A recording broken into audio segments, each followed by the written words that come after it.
Okay, good morning everybody, and Chazak Baruch. Thank you for joining us on this beautiful Wednesday morning. Hayom Shemona ve'arba'im Yom LaOmer. Today is the 48th day of the Omer, which is 6 weeks and 6 days, my friends. It is the final countdown. We are here. Shavuot is right around the corner. Tomorrow night, God willing, we will be celebrating the holiday, receiving the Torah all over again. And what better way to prepare for Shavuot than by studying Torah like we do on these classes. Chazak Baruch to everyone who is so committed and dedicated to this class and these classes and any class that you're listening to. All of Torah is amazing.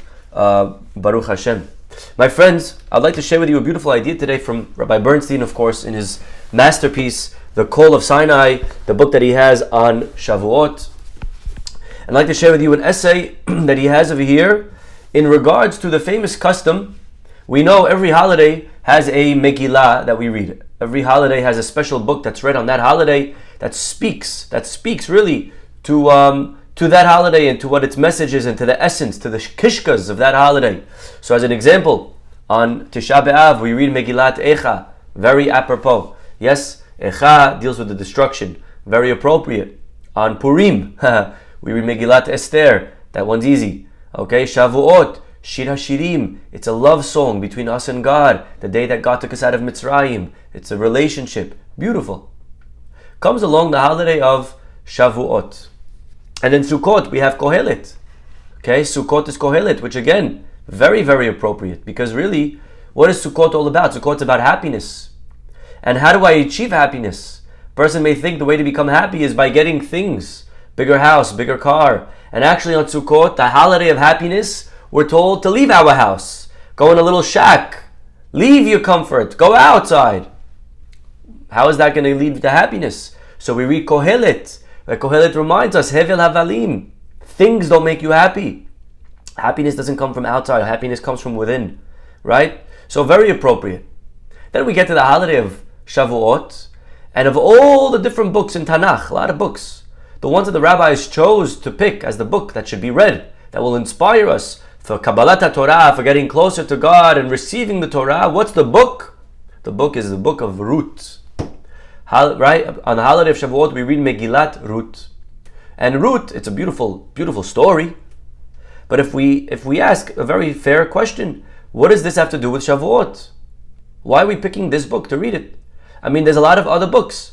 If there's a book that you asked me, Rabbi, what should we pick to read on Shavuot? I would say, let's read a book about Hacham Uvadiah's dedication to learning Torah. Let's read about all the Gedolim, how much they sacrificed for Torah, right? That's what it's about. That's what the day is about. If you had to encapsulate the theme of the day, I think that's what we would pick.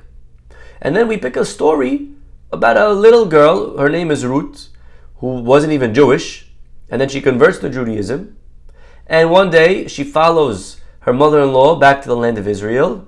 And one day she is going, because they're poor, she's going to gather wheat in the field. And it happens to be the field of a man by the name of Boaz. And Boaz notices her, asks about her, eventually marries her, and he dies. Happily ever after. That's the story of Ruth. I mean, it's a nice story. It's really a story of Ruth. That's really, there's no better name for the Megillah. It's all about this girl and her specific life. And how at the end, it all played out well for her. She was this nobody, joined the Jewish people, married a very, very famous fellow by the name of Boaz, and she had kids. It's a personal story. I mean, we all have personal stories. I have a journey. I have a story. You have a story. We all have a story.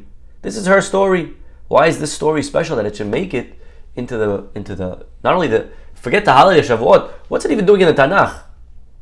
What's it doing in the 24 books of Tanakh? You know, there were a lot of other books that we had historically that didn't make it into the Tanakh. This is what we call the books that outside books that didn't make it in, right? We have them, Book of Maccabees, Josephus. There's a lot of books, but none of them make it into the Tanakh. Oh wow, Ruth. Wow, look at this girl, unbelievable. Throw it in there. Let's add it to the Tanakh. Not only that, the most important holiday, the holiday we got the Torah, let's read that one. Why? How come? Good question. I think it's a good question. And really, this is not my question. This is an obvious, famous question that everybody wants to know. And there's a few different reasons of why we read Megillat Ruth on the holiday of Shavuot, my friend. So let's go one at a time. First of all, on a simple level, the book of Ruth deals with a conversion of this lady. We don't really have other books that deal with the conversion of people. This is a lady who converted, and she was ready to receive 613 commandments, Torah and Mitzvot. Of course, as a goy, she had to keep 7 commandments. All the goyim have to keep 7, Sheva Mitzvot B'nei Noach. But as a Jew, she accepts now upon herself another 606. Which, by the way, the word, her name, Ruth, numerically, this is pretty cool. Ruth, write it out. Resh, Vav, Taf. 200, 6, 400, 606.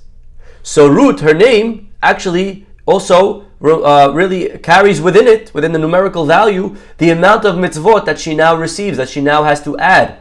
She had 7, now she has another 606, totaling 613. Okay, so that's a very nice book to read, because the whole point of Shavuot is that as Jews, we as well accepted the other 606 mitzvot. So like Ruth, we are basically converting in a way to Judaism on Shavuot. We accepted the Torah, and this is a great book to read. That's what Ruth does. Very nice. Another simple answer is that the events of the book of Ruth take place in the time of the year of Shavuot. Okay? Right now is what we call Zman HaKatzir, Chag HaKatzir, the time of harvesting. That's right now. If you're a farmer, this is when you start to harvest. And the story of Ruth takes place in Chag HaKatzir. It takes place during Shavuot. So, same time of the year. So it overlaps. Let's read it. There is another answer. We know traditionally, David HaMelech, the Chida writes that David HaMelech was born and passed away on Shavuot.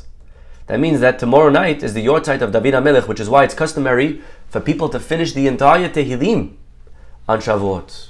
Why is that so? Why do we finish Tehillim? Because David HaMelech, who wrote Tehillim, died and was born on Shavuot. And therefore, we read about David's ancestry. Where did David come from? Who were his parents, his great-grandparents? Well, David HaMelech comes from Ruth, because Ruth is the one who married Boaz. Boaz gave birth to Oved, who gave birth to Yishai, who gave birth to David.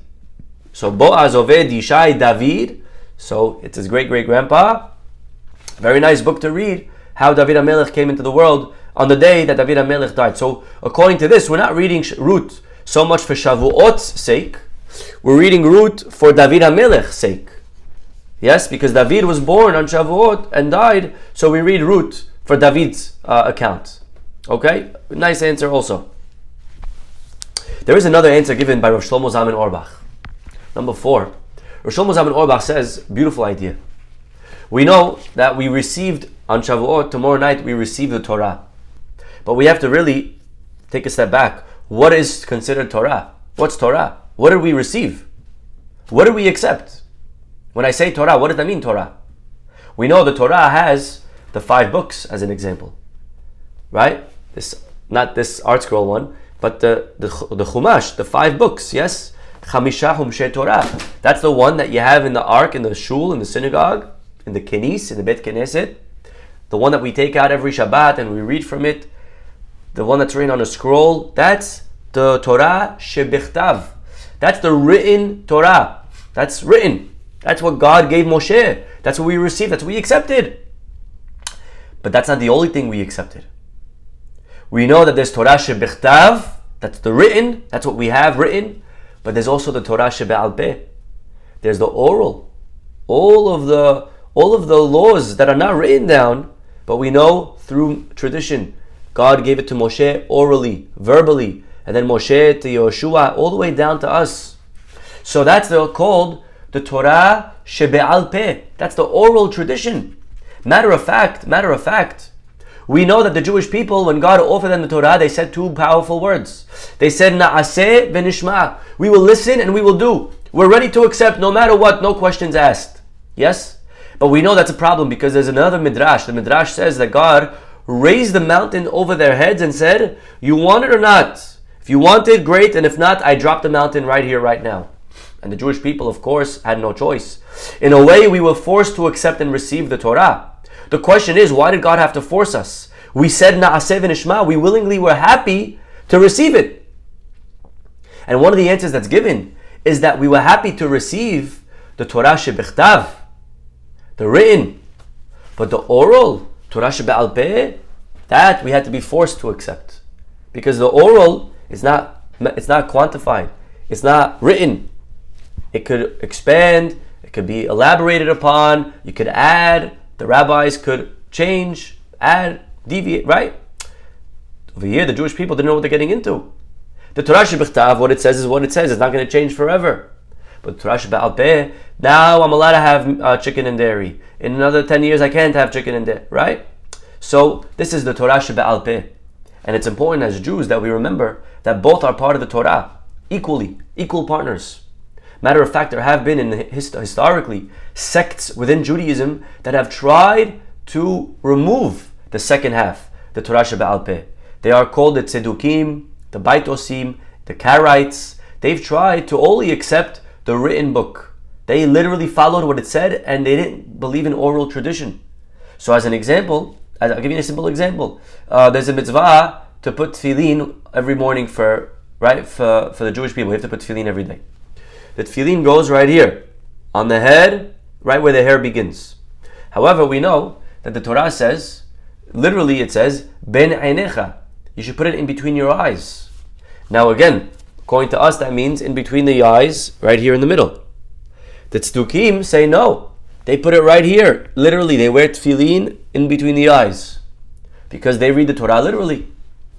Yeah, this is one example of many that a person who doesn't follow the Gemara, if they don't follow the Talmud, if we don't follow Mishnah, if we don't believe in oral tradition, actually it's going to be very dangerous because there's almost no mitzvah that you could fulfill properly just by reading what it says.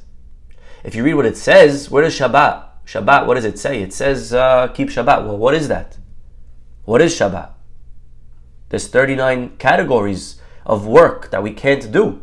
But it doesn't say that in the Torah. It says that in the oral Torah. It says that in the Mishnah. It's written there. The Torah Sheba'al Peh. So it's important that when we come to receive the Torah, we accept both Torah Shebechtav and Torah Sheba'al Peh. Because both are part A and part B. Well, if that's the case, there is maybe my friends no greater book to read on Shavuot than Megillat Ruth. And I'll tell you why. You know, David HaMelech, just to give you a little bit of background, when David killed Goliath, remember David and Goliath? After David killed Goliath, the people were very impressed how this little short kid defeated this giant. And word started getting around that he's very successful and he has God on his side. And the king, Shaul, King Saul wanted to know, where is this kid, David, from? It's very promising. He had a lot of signs that indicated that he was fit to marry royalty. Maybe he can marry my daughter. That's what Shaul wanted to know. There was a fellow there by the name of Doeg, he chimes in and he says, my dear King Saul, forget David marrying your daughter. I don't even know if David can marry a Jew. David's not even Jewish. Like, what are you talking about? He's like, where does David come from? Take a look. David comes from his father's Yishai. His father's Oved. His father is Boaz. But who did Boaz marry? Boaz married Ruth. Ruth, we know, is a convert, but she's a illegitimate convert. Because why? The Torah says, Lo yavo Amoni ve'Moavi b'kal Hashem. A Moavi cannot convert. Any nation wants to convert, it's okay. Except for two, Ammon and Moab. We don't allow them. Now again, today it's not relevant because we don't really know who's who. So really today, anyone's allowed to convert. But Ammon and Moab, theoretically speaking, were not allowed into the Jewish people. And Ruth is a Moaviyah. And therefore, according to this, not allowed to enter. Not allowed to come in. So David's Pasul, forget marrying your daughter, he can't even marry a Jew. Of course, as this was going on, this was a very heated debate in the Bet Midrash. And rabbi after rabbi started coming in David's defense. What are you talking about? Look, it says this. Look, it says that. Look, it says the other. And they tried bringing proof after proof from the text that David is okay. That it's okay for Ruth to convert. But Doeg, he held his ground and he rejected every argument. Whatever they brought, he was able to disprove. Every proof he threw away. And at the end, Doeg was the last guy standing. Doeg had all the answers to their questions. And there was a point that no one knew how to, now what? David, what do we do with him? Doeg seems to be correct, following the text. And all of a sudden, the Gemara says that a man walked in to the study hall. This man's name was Amasa. And Amasa says, Kach mekublani me bedino shel Shmuel. I have a tradition from the bedin of Shmuel, that the Torah only forbids male Moavim, but a female is okay. And this is the tradition. And right after Amasa said that, Doeg bowed his head and he said, oh, if you have a tradition, then that's that. Then I understand. You see, my friends, they're arguing back and forth. Torah, what does the text say? What does the text say? But the moment comes somebody with a tradition, what is tradition? Tradition is Torah Sheba'al Peh. The tradition is the oral Torah. It's not written. I don't have a textual proof, but I know this from the oral proof. This is what I got from my father, from his father, from his father. And that's the rule, that's the halakha. And even Doeg was able to hear it. Even Doeg said, okay, then I surrender. So look how powerful is the Torah Sheba'al Peh. That the Torah Sheba'al Peh gives weight to halakha, even though we don't have Torah Shebichtav supporting it. And if that's the case, on Shavuot, where we're coming to accept the Torah Sheba'al Peh along with the Torah Shebichtav, there's no better book to read than the book of Ruth, which discusses how, of course, Ruth, who was a Moaviyah, entered the Jewish people. How could she enter the Jewish people? Moavi. The answer is, that's the oral law. That's the Torah Sheba'al Peh. Because of the Torah Sheba'al Peh, she's legitimate. There's a beautiful pasuk in Tehillim. The pasuk says, this is brought down in Divrei Eliyahu. The pasuk says, Sarim redafuni hinam umedevarecha pachad libi. King David writes in chapter 119, it's a very famous chapter, it's the long chapter. 8 alifs, 8 bets, 8 gimels. If you're ever like on a Tehillim chat, you want to avoid 119, right? It's the long one. Some people don't know that. They pick, I'll do from 115 to 125. They think they're being a hero taking 10, and they don't know 119 is the long one. Okay. So a person, David HaMelech writes, Sarim redafuni chinam. What's a sar? A sar is a prince, a chief. He writes like this, that Sarim, chiefs, have tried to chase me away. Umedevarecha pachad libi, and God, I was very afraid of your word. And then the next pasuk comes and says, Sas anochi lemuratecha, but I rejoiced over your words, kemotze shalal rav, like someone who found a great treasure. So over here it sounds like David HaMelech is not making sense. Chiefs tried to chase me, and I was very afraid of your word, but I rejoiced over your word, like somebody who found a great treasure. Right? What's the flow? What's the flow over here? But the flow is actually beautiful. You see, what is the difference between dibur and amira? In Hebrew, they translate it as to say, ledaber and lemor, to say and to say. I'll give you an example. We have many psukim. Vaydaber Adonai el Moshe lemor. God, translate the pasuk. Vaydaber Adonai el Moshe lemor. God speaks to Moshe saying, right? Doesn't make sense. What's the difference between Vaydaber and lemor? It's the same exact word. But the truth is, in Hebrew, there's no such thing as a synonym. We know that. All words mean something slightly different. Dibur in this context means to say what's written. The Torah Shebichtav. Lemor is the elaboration. The Torah Sheba'al Peh, what's not written. I'll give you an example. The Torah says, shake a nice fruit on the holiday of Sukkot. That's what it says. That's the Vaydaber. Vaydaber means take a nice fruit. But what is that? Is it a watermelon? Is it a mango? What's a nice fruit? I love kiwis. They're very nice. Lemor. Lemor is the Torah Sheba'al Peh. Lemor is elaborating. Lemor is telling you, no, it's a etrog. It's a citron. Okay? So every dibur is what says. Lemor is what's heard, is the Ba'al Peh, it's the oral tradition. So now come back to the pasuk. Sarim redafuni chinam. The people tried kicking me out. And who is he referring to over here specifically? Chiefs, nobles. He's referring to Doeg. Doeg tried kicking me out. And actually, midevarecha pachad libi. And your word, God, the written word, the text, got me scared. Because it supports him. It supports Doeg. He's right. If you look at the text, I'm not Jewish. However, Sas anochi al imratecha. But when it came to lemor, when it came to the oral word, when it came to the elaboration, when it came to Amasa, who had the tradition, then I was kosher, that I rejoiced, that I'm allowed into the Jewish people. Sas anochi al imratecha kemotze shalal rav.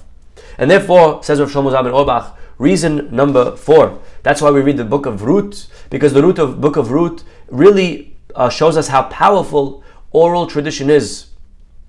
And that's something that we have to remember as we approach the holiday of Shavuot. Some people have a very strong belief system when it comes to the written Torah, but when it comes to the oral Torah, when it comes to Gemara and Midrash and Chazal, they maybe roll their eyes.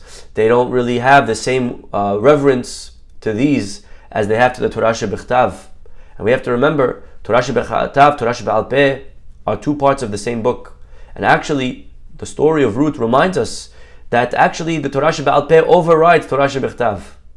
Yes? Torah Shebechtav says you give a guy 40 lashes. The Torah Sheba'al Peh says no, 39. Torah Shebechtav says you count 50 days. But really, we don't count 50 days in the Omer. We count 49 days. So you see how the oral book, and there's no better book than Ruth to really deliver this message. That's point number 4. I'd like to share with you, my friends, one last point on why we read the book of Ruth on the holiday of Shavuot. Rabbi Bernstein says as follows. We know that the Torah was given on luchot. What is a luchach? A luach is a board. How do you say a luach in plural? Luchot. Multiple boards, right? It was given on tablets, right? The 2 tablets.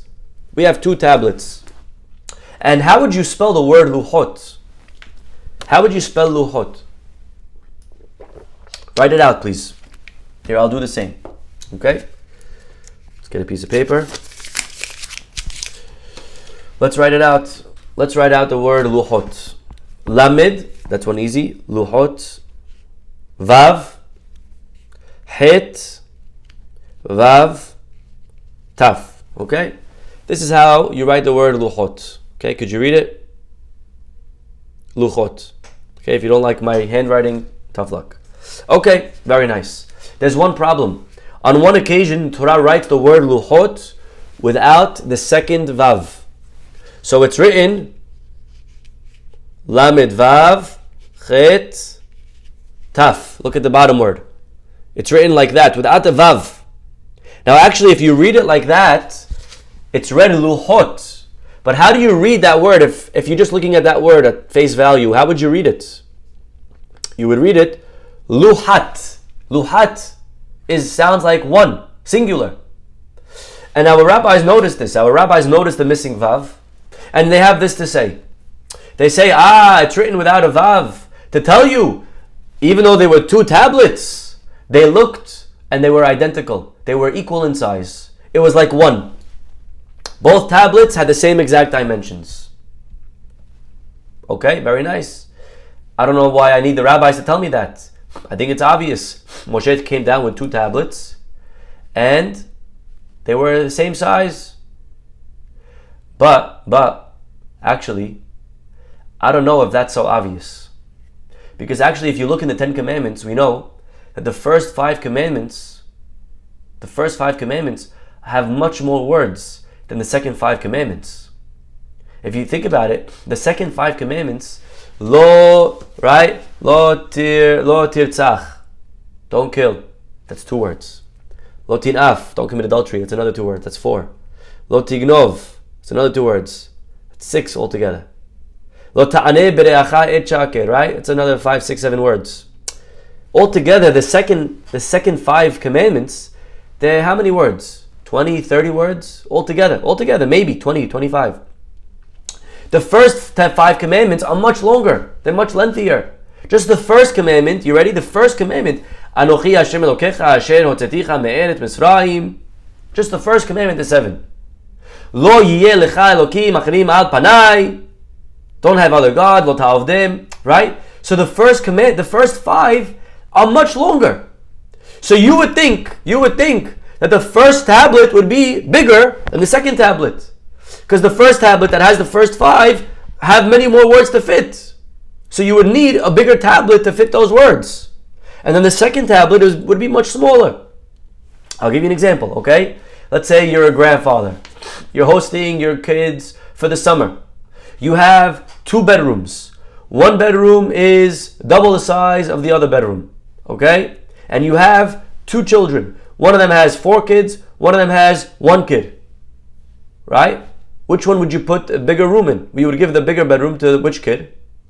To the one with 4 kids, right? Very simple math. I mean, it's just simple spacing, not complicated, right? The kid with more, the son with, or the daughter with more children gets the bigger room. It's only fair.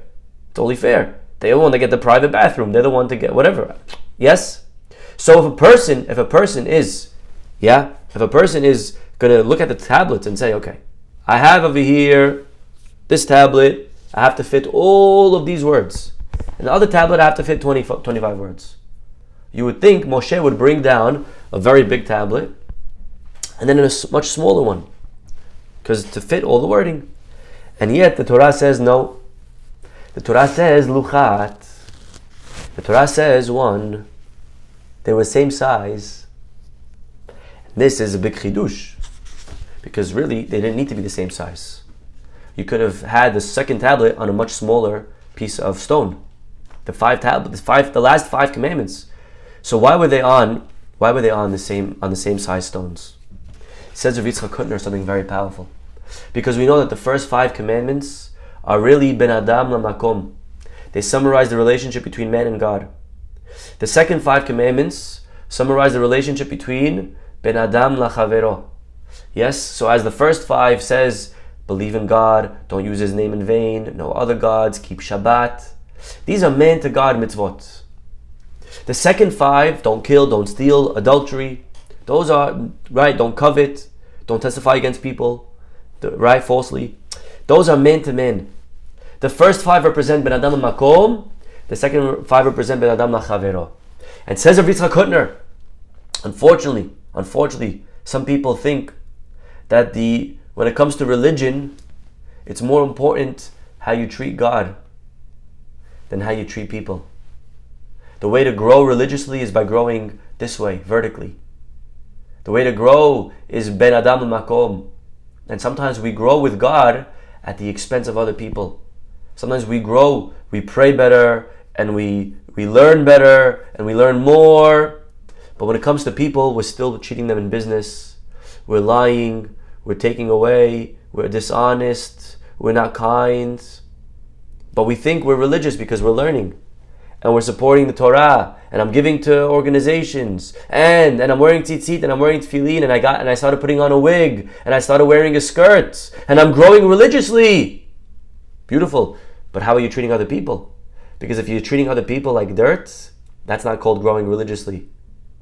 Growing religiously means that we're growing equally, man to God and man to man at the same time. And to deliver this message, the Torah therefore puts the first stone and the second stone identical size, because both of them are equally important. Both of them, you hear the words, are equally important. To grow means growing with God, and to grow means growing with people. And never should one be at the sacrifice of the other. That's a very, very important message. And therefore both tablets were identical in size. To deliver this idea, we turn to the holidays. My friends, the Torah tells us in chapter 23 of Vayikra, tells us all about the holidays. Every single one. Tells us about Pesach, tells us about the Omer, tells us about Shavuot, goes on to Rosh Hashanah, Yom Kippur, and Sukkot. All the holidays are in chapter 23 of the book of Vayikra. And yet we find, right after Shavuot, before Rosh Hashanah, there's a pasuk over there that's inserted that looks like a typo. It looks like it doesn't belong. If you were a teacher grading this book, you would say this pasuk doesn't belong here. The pasuk says, "Upkutrechem et ketzir artechem," and when you're harvesting, lo techale pe'atzadecha, do not do not cut off the corners of your field. Rather, leave it for the poor, leave it for those that are in need. And it's a beautiful mitzvah, but it doesn't seem like it's the right place to put it. This is a mitzvah that's talking about how to treat the poor, giving tzedakah. Why is that here? Why is that here? You're talking about the holidays. Finish the holidays. Talk about Pesach and Shavuot and Sukkot. Talk about the holidays. No, time out. Let's talk about giving the ani some tzedakah. But according to what we said, it's actually beautiful. Because a person may walk away thinking that I have Shavuot, I have Rosh Hashanah, and I'm getting closer to Hashem. A person may move on from Shavuot, receiving the Torah, and forget that what's part of Torah is not only how you treat God, not only how well you pray, not only that you started to keep Shabbat and kosher and tzniut and tefillin and prayer, but part of growing in the Torah, part of Shavuot, did you help the poor guy? Did you give tzedakah? Did you leave the corner of your field? In the words of Rabbi Bernstein, very, very beautiful, he puts it like this: there is as much religious significance to the produce left in the corner of your field as the prayers that are uttered in the corner of your shul and the Torah that is learned in the corner of the Beit Midrash. How beautiful is that? That means that the corner of your field and how you treat the poor guy is equally important to where you sit in shul and where you learn every single night. And unfortunately, sometimes we forget that message. Sometimes we place greater significance on praying and learning and religious observance. And it's very, very sad when you hear people saying things like, Rabbi, I don't follow the Torah so much, but I'm a good person. As if being a good person is not part of the Torah. Sometimes we forget that. Sometimes we think being a good person is there's a Torah and then there's being a good person. And this is the message of Shavuot. No, both tablets were the same size. Following Torah encapsulates God and also being a good person. Being a good person is part of keeping Torah. So if you're a good person, you're following half of the Torah. And if you're not a good person, you're violating half of the Torah. Equally important, equal in size. Story that I love to say over that we said in the past is 1 year before Pesach, the students of Rabbi Salanta were going to the matzah factory. They were going to start baking the matzot. And Rabbi Salanta got sick. He wasn't able to join them.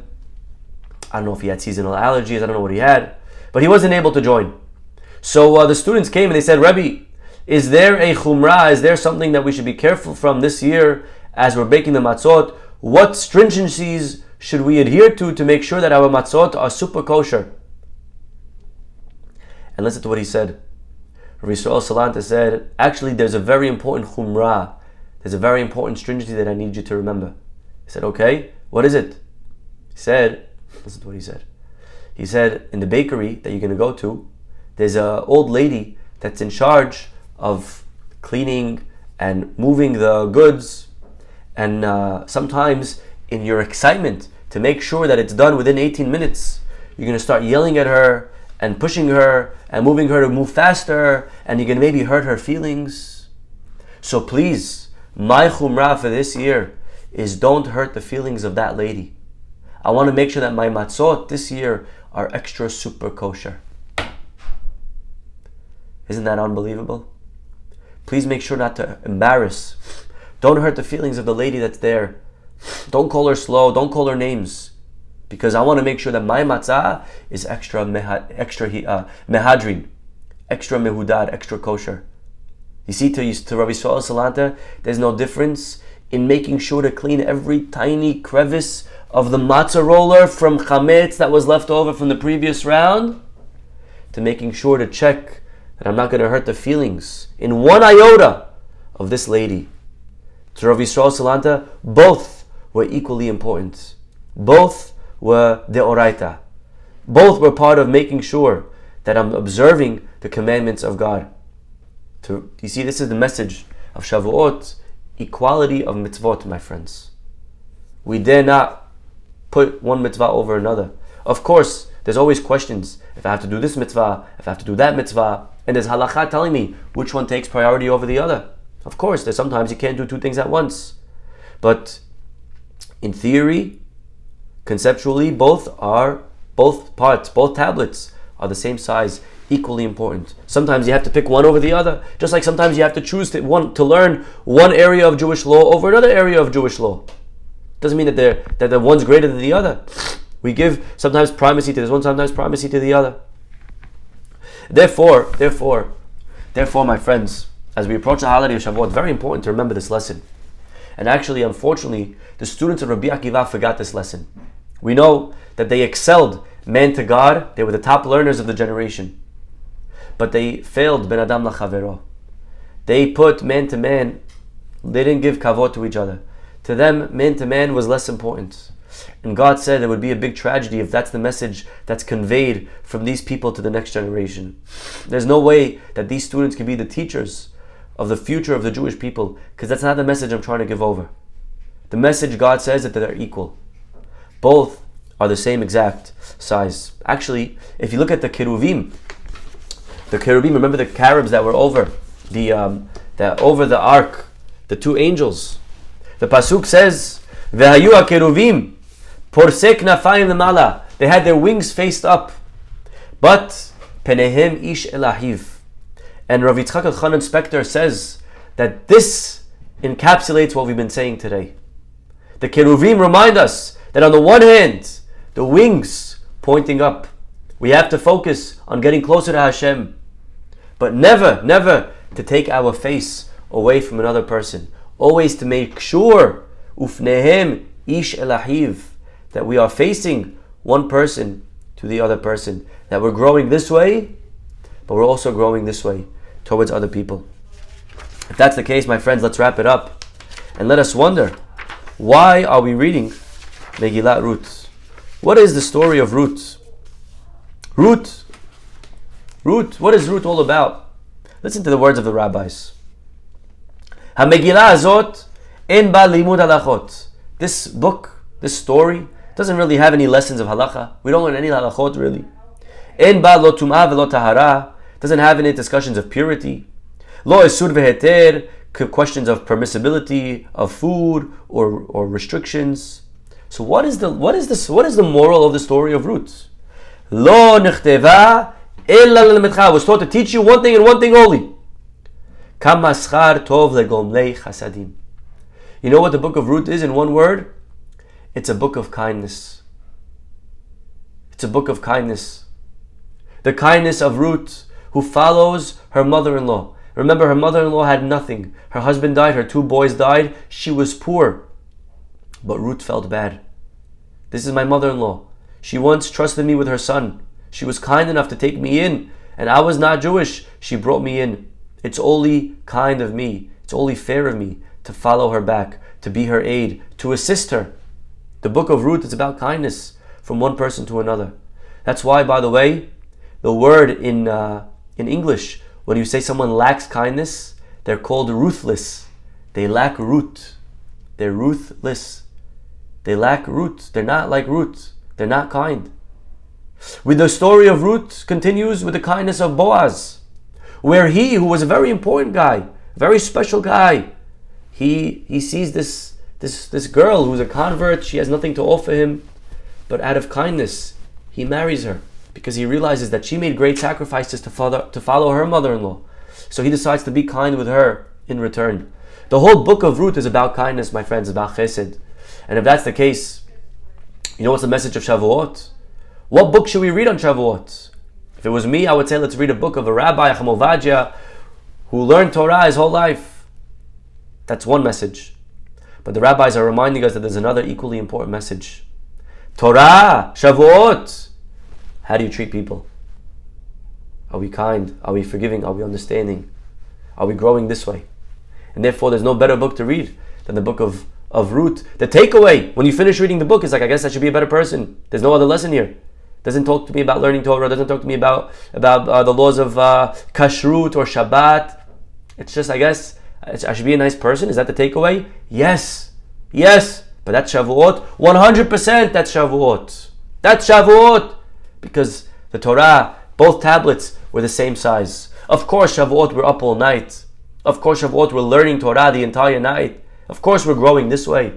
But the story of Ruth reminds us that we should also grow. Ben Adam L'Chavero, Be'ezrat Hashem, we should be zochet to receive and accept upon ourselves both halves of the Torah. This way we will be growing. Ben Adam L'Makom, between man and God. Ben Adam L'Chavero, between man and man. Amen. Okay, my friends, let's stop over here. We'll have wishing you all a wonderful day, and hopefully we'll see you all tomorrow. Bye-bye.